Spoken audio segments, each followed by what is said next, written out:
جی صحیح. وائرلیس ہی ہے خلیل بھائی. یہ کون سا والا مائک لگا ہوا ہے آپ کو؟ آ جائیں آ جائیں آ جائیں آ جائیں. جو رہ گیا اس کو رہنے دیں. کوئی پنجابی میں جڑا رہ گیا وہ رہ گیا. جڑا اپنے آن دیو ہے جی. یہ بھی ایک بات ہے جی. صلو علی الحبیب. ہے نہیں حافظ صاحب جڑا آپ ہی آمدہ آن دیو. اللہ اللہ اللہ جی ماشاء اللہ جی. اس پر بھی ایک واقعہ ہے. ایسی بات ہے جی. اب سارے واقعات ہم سنا دیں یہ بھی ضروری نہیں ہے جی. خلیل بھائی صلو علی الحبیب صلی اللہ تعالی علی محمد صلی اللہ علیہ وآلہ وسلم. ماس خورا کا انہوں نے کہا تھا جی. یہ دانتوں کا مرض ہے. جیسے دانتوں سے خون وغیرہ بعضوں کے پیپ وغیرہ آتا ہے تو دانتوں کے حوالے سے یہ پرابلم ہوتی ہے. تو صفائی نہ رکھنے کی وجہ سے بھی ایسا ہوتا ہے. تو بہت سارے اس کے یعنی کہ وجوہات ہوتی ہیں. اس پر غور کر لیا جائے. سب سے پہلے یہ ہے کہ مسواک شریف ہم سب کو کرنی چاہیے اللہ پاک کی رضا کے لیے. اور اس سے پھر دیگر انشاءاللہ عز و جل یہ برکتیں بھی حاصل ہوتی ہیں کہ دانت بھی جو ہے وہ محفوظ رہتے ہیں. تو اسی طرح سے ہم نے شیخ طریقت امیر اہل سنت دامت برکاتہم العالیہ کو دیکھنے کی سعادت ملتی ہے کہ آپ جیسے چائے پیتے ہیں تو اس کے بعد کلی فرماتے ہیں. یعنی کہ وہی کچھ پانی منہ میں لے کر اسے بھی نگل لیتے ہیں تاکہ جو مٹھاس وغیرہ ہے وہ دانتوں میں نہ رہے. دانت جو ہے خراب ہونے کی بہت بڑی وجہ جو ہے نا یہ ہے کہ میٹھا جو دانتوں میں رہ جاتا ہے. چائے پیتے ہیں مٹھائیاں کھاتے ہیں. اور پھر دوسری بات یہ ہے کہ رات کو دانت صاف کر کے نہ سونا. تو وہ پوری رات جو ہے وہ دانتوں کے اندر غذائیں وغیرہ سڑتی رہتی ہیں تو جس کے سبب پھر بہت سارے معاملات ہوتے ہیں. تو اس کے لیے ایک آسان سا علاج عرض کرتا ہوں. یہ 3 چیزیں ہیں. صلو علی الحبیب صلی اللہ تعالی علی محمد صلی اللہ علیہ وسلم.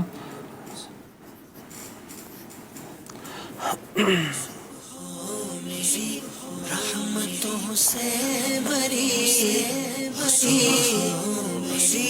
رحمتوں سے بری کھلے آنکھ صلی علی کہتے کہتے آنکھ صلی علی کہتے کہتے صبح میری رحمتوں سے بری کالی ہڑ نمبر 1. چھوٹی جھاڑ جو ہوتی ہے کالے رنگ کی چھوٹی وہ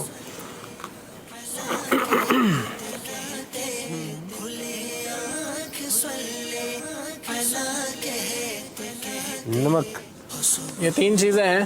نمبر 1 کالی ہڑ چھوٹی ہڑ جو ہوتی ہے یہ لے لیا جائے. اور کالا اسی طرح سے نمک لے لیں آپ جو سادہ وائٹ نمک ہوتا ہے. اور ساتھ ہی آپ نے لینا ہے اس کے ساتھ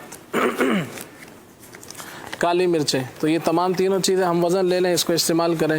اس کے ساتھ ساتھ آپ چاہیں تو ایک علاج مزید ہے. ایک گل سپاری کے نام سے ایک جڑی بوٹی ہوتی ہے.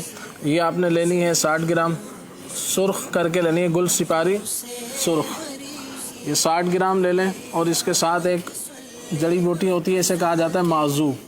یہ بھی آپ نے 60 گرام لینی ہے. اور اکر کرہا یہ آپ نے لینا ہے 60 تقریباً 60 گرام. اور آخری چیز ہے پھٹکری. پھٹکری سفید بریاں. اس کا طریقہ کار یہ ہے گل سپاری ہے اور معزو ہے اور اکر کرا ہے. اور نمبر 4 ہے پھٹکری سفید بریاں. تو پھٹکری کو جو ہے وہ بریاں کرنا ہوتا ہے. یعنی بریاں کا معنی ہے کہ توے کے اوپر آپ اس کو پھٹکری کو رکھیں گے تو یہ کچھ دیر کے بعد جو ہے یہ پانی سا بن جائے گی توے پر پھیل جائے گی. پھر اس کو جو ہے آپ بعد میں اس کو کھرچ لیں اور پھر اس کو ان دواؤں میں شامل کر لیں. گل سپاری سرخ 60 گرام معزو 60 گرام اکر کرا 60 گرام اور پھٹکری. پھر ان چاروں چیزوں کو ملا کر آپ پیس لیجئے. صبح شام اس کا منجن کیجئے. دانتوں پہ اچھی طرح ملیں. اور جب بھی یہ اس طرح کی چیزیں لگائیں تو دانتوں پر کچھ دیر رہنا چاہیے. اگر آپ نے لگایا فوری کلی کر لی تو اس کا فائدہ حاصل نہیں ہوگا. تو یہ اس حوالے سے انشاءاللہ دانتوں کے دیگر امراض جو ہوتے ہیں اس حوالے سے بھی مفید ہے. خون وغیرہ آتا ہے تو اس میں بھی آپ اس کو استعمال کر سکتے ہیں. گھٹنوں کے امراض میں یہ فائدہ دے گا. جی جی. صلو علی الحبیب صلی اللہ علیہ محمد صلی اللہ علیہ وسلم.